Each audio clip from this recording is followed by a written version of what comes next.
សូមដឹងហើយយើងព្យាយាម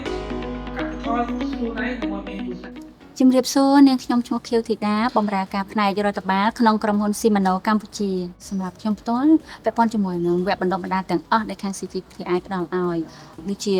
OSA គឺបានផ្ដល់អត្ថប្រយោជន៍យ៉ាងច្រើនទៅដល់បងប្អូនកម្មករនិយោជិតទាំងបុគ្គលិកទាំងកម្មករឲ្យគាត់នឹងយល់ដឹងអំពីសុវត្ថិភាពនិងសុខភាពនៅក្នុងកន្លែងការងារដូចជាក្នុងការបំពេញការងាររបស់គាត់គឺមានការប្រុងប្រយ័ត្នច្រើនរាល់ខុសទាំងអស់ដែលខាង CGTI ផ្ដល់ឲ្យនឹងផ្ដល់អត្ថប្រយោជន៍យ៉ាងច្រើនឲ្យពួកគាត់នឹងព្យាយាមក្នុងការជំរុញទៅដល់សង្វាក់ប្រតិកម្មនាំចេញតាន់ពេលវេលាផងដែរជំរាបសួរនាងខ្ញុំឈ្មោះកឹមសុភីនាងខ្ញុំមកពីខេត្តកំពង់ស្ពឺហើយកំពុងតែបម្រើការងារផ្នែកដេរនៅក្រុមហ៊ុនស៊ីម៉ាណូកម្ពុជា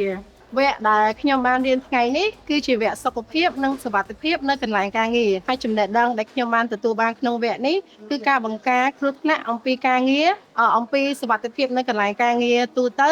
ហើយនឹងចំណេះដឹង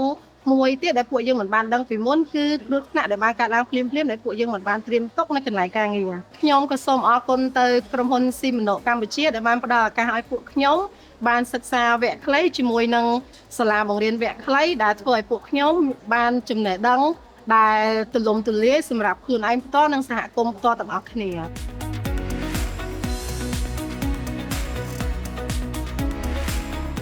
ចា៎ជំរាបសួរនាងខ្ញុំឈ្មោះអ៊ីវសុភីជាប្រធានផ្នែកធនធានមនុស្សនិងរដ្ឋបាលបម្រើការនៅរោងចក្រ Endugen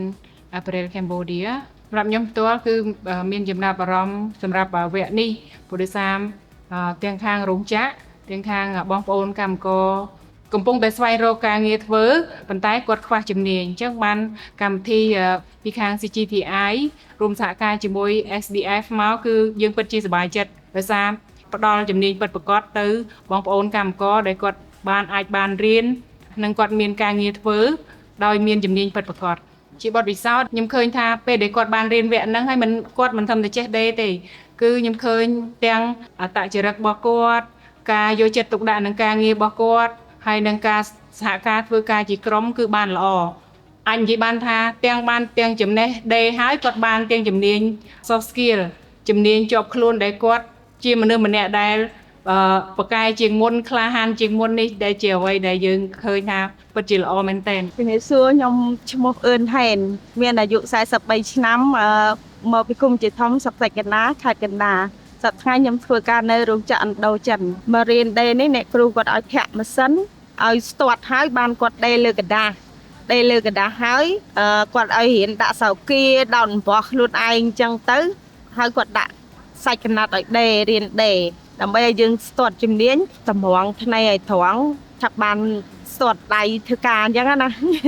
តាមរយៈកម្មវិធីរបស់ CGTI និង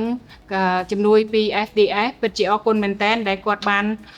យកចិត្តទុកដាក់ជាពិសេសបងប្អូនចំណាក់ស្រុកឬក៏មកពីកន្លែងណាផ្សេងៗដែលគាត់ចង់មានជំនាញសូមឲ្យមានកម្មវិធីនេះបន្តបានយូរអង្វែងដើម្បីជួយបងប្អូនកម្មកររបស់យើងឲ្យគាត់បានមានការងារធ្វើនិងជួយសម្រួលដល់ជីវភាពក្រុមគ្រួសាររបស់គាត់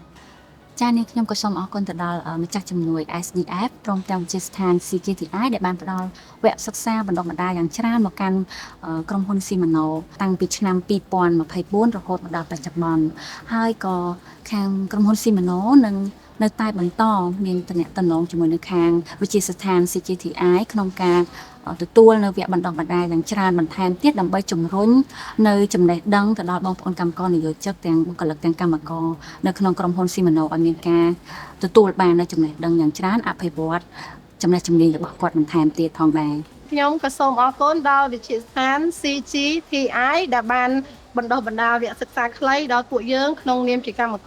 ការិនីទាំងអស់គ្នាឲ្យបានមានចំណេះដឹងទូលំទូលាយមែនតើនៅក្នុងឱកាសនេះហើយមួយទៀតក៏សូមអរគុណដល់ SDF ដែលជាម្ចាស់ជំនួយដែលបានឧបត្ថម្ភឲ្យពួកយើងរៀនក្នុងវគ្គខ្លីនេះផងដែរអញ្ចឹងខ្ញុំសូមផ្ដាំផ្ញើទៅបងឬក៏ប្អូនដែលគាត់ស្វែងរកការងារគាត់អាចអញ្ជើញមករោងចក្រ Endugen នៅតំបន់ 7NG ដែលយើងមានទទួលសម្រាប់បងប្អូនកម្មករ